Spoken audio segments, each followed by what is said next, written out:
aparecen muchos rusos que se oponen a la guerra. Aparece aquella periodista famosa con su letrero de no a la guerra. Cuando empezó la invasión, muchísimos rusos, enormes cantidades de rusos salieron de Rusia. Pero ¿qué pasa cuando te quedas?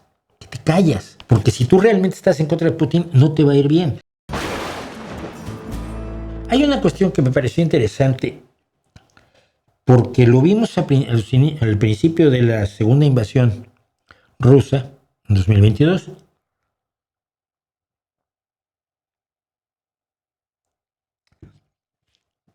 Para quienes se estén complicando, la primera invasión rusa fue en 2014, cuando una serie de soldados rusos entraron a la zona del Donbass, a Luhansk, Donetsk, y no me acuerdo cuál es la otra provincia, y organizaron levantamientos en contra del gobierno ucraniano en venganza por haber echado al títere de Putin, que era Yanukovych.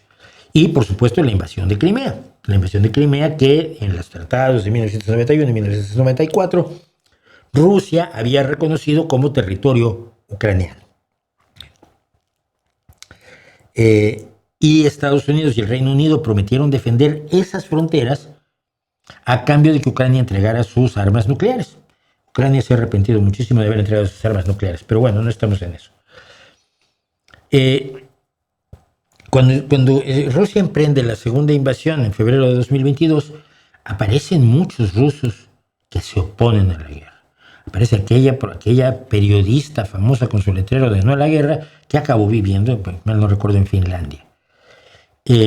Aparecieron los simuladores. Yo afirmo que son simuladores, o que tienen toda la pinta de ser simuladores, como Inafino Génova, que dice estar en contra de la guerra, sale de Rusia, viene a trabajar aquí con Pablo Iglesias, actualmente es la jefa de un negocio enorme de Pablo Iglesias en México, pagado todo por el gobierno mexicano, cosa que no entiendo. Bueno, sí, dicen que son propagandistas del gobierno mexicano y eso se paga. Y hubo otros simuladores que salieron para hacer propaganda pro-rusa y pro-Putin en el mundo. Pero por lo demás, lo que te están diciendo los propios propagandistas rusos es que toda Rusia está con Putin, detrás de él firmemente en la guerra, apoyando que Ucrania se vuelva parte de Rusia. Bueno, hay una persona a la que les recomiendo muchísimo que sigan, si es posible, y si hablan inglés, se llama Elvira Bari. Elvira Bari es una abogada, escritora y youtuber de origen ruso, avecindada en Estados Unidos desde 2002 y que se ha dedicado a explicar Rusia, la Unión Soviética, la guerra de Putin y muchísimas cuestiones relacionadas con la realidad rusa, que es muy enigmática para nosotros, y lo hace con enorme claridad, con la ventaja de que es una mujer evidentemente que sabe utilizar el lenguaje, porque como digo, es novelista. Eso es útil. Entonces, en este video que les recomiendo, lo llama la clase perdida. Y dice ella que toda la gente que se opuso a la guerra se ha perdido para Rusia. ¿Por qué? Bueno, el video se divide en los siguientes puntos. No voy a repetir el video de Elvira Bari, pero sí creo que su lista les da una idea de qué fue lo que pasó. Primero, la primera ola. Cuando empezó la invasión, muchísimos rusos, enormes cantidades de rusos salieron de Rusia, con destino a miles de lugares. Con destino a Finlandia, con destino a Moldavia, con destino a Rumanía, con destino a España, con destino a México, con destino a Argentina, con destino a donde más o menos conocieran a alguien, o directamente porque les gustaba en postales sin haber conocido a nadie, como le ocurrió a los ucranianos, a quienes precisamente tuvimos en este canal contándonos su historia de exilio, ¿no?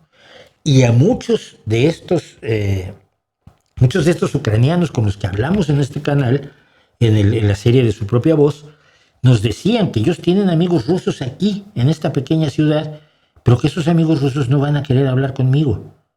Porque todo exiliado sueña con volver.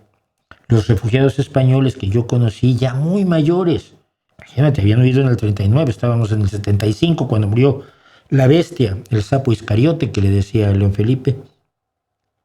Y aún así soñaban con volver y volvieron, claro, muchos volvieron a encontrar que España ya no era aquello que ellos habían conocido y regresaron a México, algunos incluso. los argentinos que llegaron por los golpes de Estado, los chilenos, todo el mundo sueña con volver. Y para los rusos es muy claro que si abren la boca aquí afuera, no van a poder volver a su tierra, con su familia, con sus costumbres, con su idioma, con todo lo que crea tu identidad cultural, ¿no? Luego, el pánico de la movilización, cómo los hombres salieron huyendo cuando la guerra vino a por ellos. Cuando empezó a decretar movilizaciones Putin y se les acabaron los presos que reclutaba Prigozhin para el grupo Wagner, el grupo ultranazi Wagner, ahí sí hay nazis. Cuando se empezaron a decretar las movilizaciones, muchísimos hombres de edad militar huyeron de Rusia. ¿A dónde? A donde fuera, donde los recibieran, a donde llegaran. ¿Dónde se dispersaron? Dice ella, cómo el exilio se dividió por clase, profesión y pasaporte.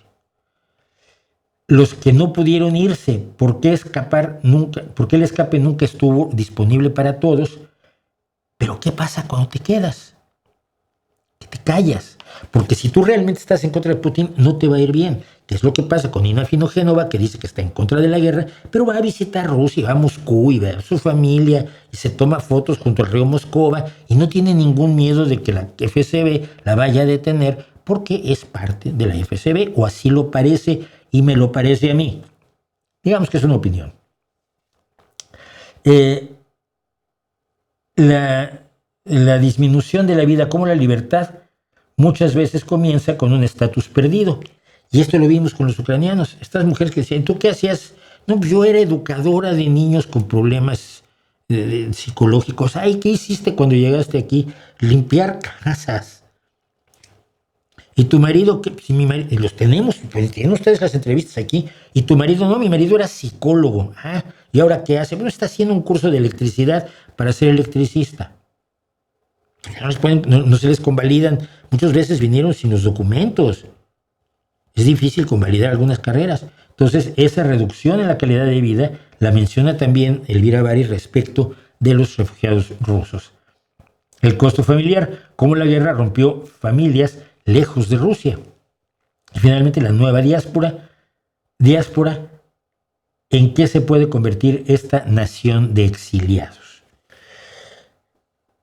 Hay muchísimos rusos en contra de la guerra, pero cuando no puedes hablar, cuando no tienes medios de comunicación y cuando a tu alrededor hay quien te está vigilando, no hablas y ya. No es como aquí, esta democracia liberal que odian. Pero esta democracia donde puedes hablar en contra de la democracia, en contra del presidente, en contra de Mauricio, en contra de quien te dé la gana y no te va a pasar nada. Allá sí te pasa. Recomendada pues Elvira Bari, a mí me ha enseñado muchísimo sobre Rusia y lo hace verdaderamente con la convicción de que hay historias que hay que contar en donde hay que contarlas. Porque Rusia siempre ha tenido algo de enigmático en Occidente y no conocerla es un error. Es como me pasa a mí con la historiadora militar Sarah Payne. Cuenta el funcionamiento de Rusia desde el punto de vista geopolítico militar de una manera muy clara porque se ha dedicado su vida a estudiarlo. O Kaja Kallas, la actual responsable de Relaciones Exteriores de la Unión Europea, que conoce a la perfección cómo funciona Rusia, cómo funciona tradicionalmente la negociación rusa. Y lo ha expresado, además, ella ha estado explicando cómo alguna vez Kosygin, que fue ministro de Exteriores, si mal no recuerdo, de la Unión Soviética, le explicó cómo negociaba Rusia, ¿no? Llegas y pides, hay algo que no tienes derecho a ello, no es tuyo, nunca ha sido tuyo, entonces que dices lo quiero todo. No, ¿cómo que lo quieres todo? Bueno, entonces vamos a negociar. Y si negocias duro te quedas con la mitad de eso que nunca tenías derecho a haber tenido. Que es lo que quiere Putin negociar en Ucrania. Gente que te explica esa forma de ver el mundo que es distinta a aquella a la que probablemente estamos habituados, me parece muy útil.